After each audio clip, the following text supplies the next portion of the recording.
not changing the world. It's not something. It's not particularly inventive or original.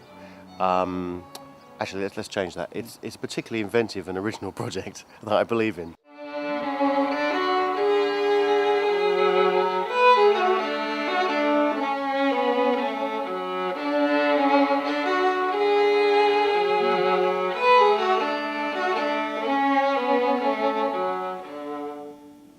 I haven't got a name for the album.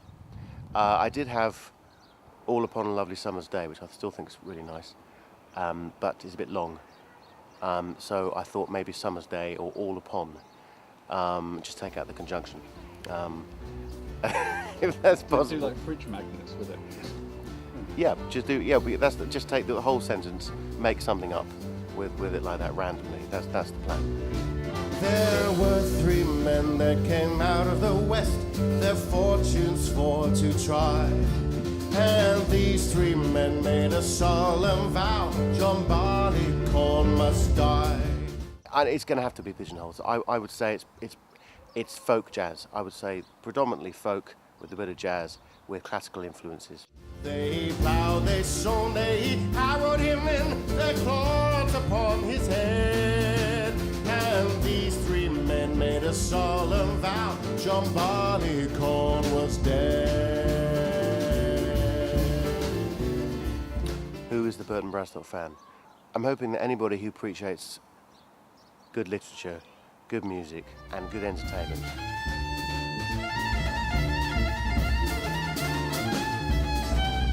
and a sincerity of what we do as performers and musicians will be the target demographic. All upon a lovely summer's day. This is the third day of recording, and we're doing strings. They're going to be turning up. What time? Oh, they're going to turn up in a minute actually. So we're downstairs. We're ready for them. We've done 2 days of rhythm sectional recording. So piano, bass, drums is done for all 12 tracks. We've done some alternative takes as well. It's been a couple of long, intensive days, 12-hour days, and we're all a little bit fed up with each other. And I haven't had much to do apart from put some guide vocals down and just be a little bit irritable and panic and worry because I'm paying for the whole thing. My Bradstock balls are on the line. Hopefully at some time I'll look back on this and go laugh in hindsight. The days have gone where you can approach a record company easily and suggest that they pay for everything and here's £500,000 for an advance. It's just not necessarily going to happen that way. So my intention is to, because I believe in the project, I'm going to get the album finished to the point of mixing it and mastering it, having done that, so it sounds great, with all the artwork and everything done, ready to go. And I'm hoping that someone out there will come along in between the pressing and the distribution and take it from there, and we can show everybody and play it to everybody in the world. No, there's no cello until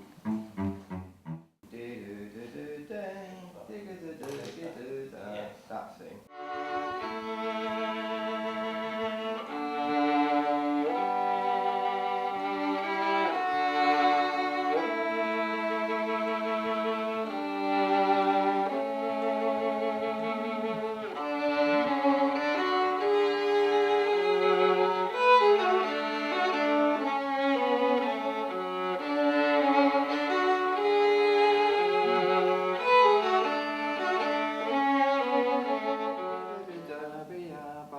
So it's much kind of lighter. Yeah. And if you want to phrase it it doesn't have to be open, it doesn't have to be single strokes. Rian Vosloo, he MD'd the whole recording session, which was great help having someone to I could rely on. I had done a lot of gigs with Rian on bass. He was playing bass, and we'd talked a lot about the type of music that I wanted to, the style of it. I wanted to keep very sincere to the melody and the story, and not change it too much, not be too jazzy with the arrangements.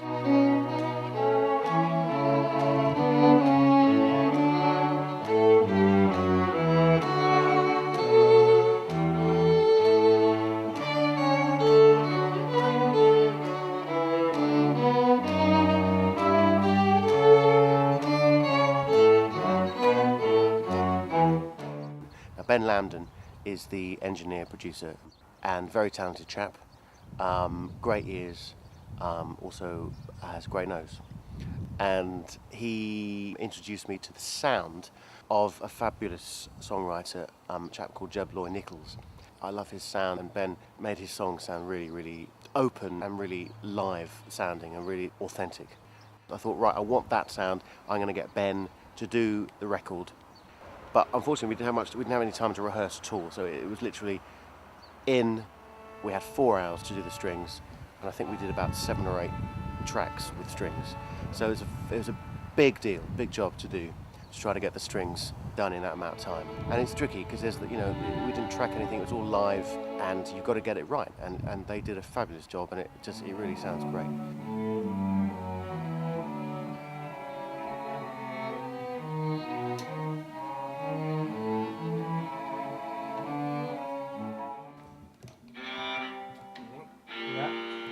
Guys, can we just check tuning and then just go for one last run on this last bit?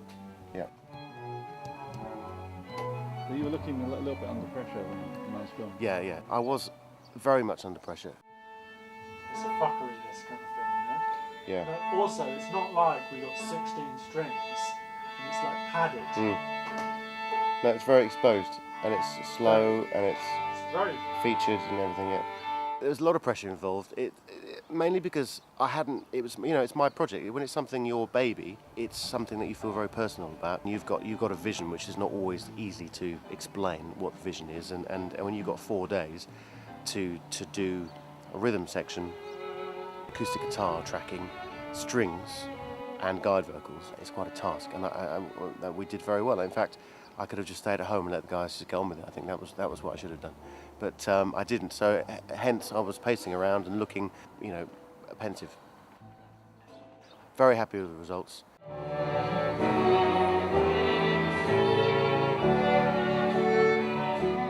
It's sounding really good.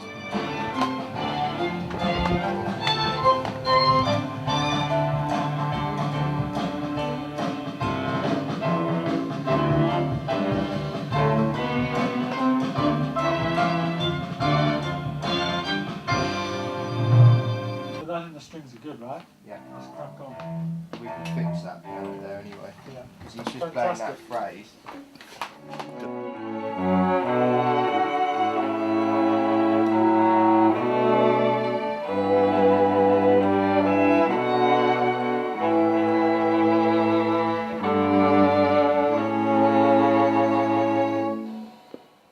I can relax a bit now, although I can't, because actually the irony is that even though we've recorded the album and it's nearly done and the product's nearly there, I've got to do something with it now. So I've got to sell it. I've got to get people to listen to it.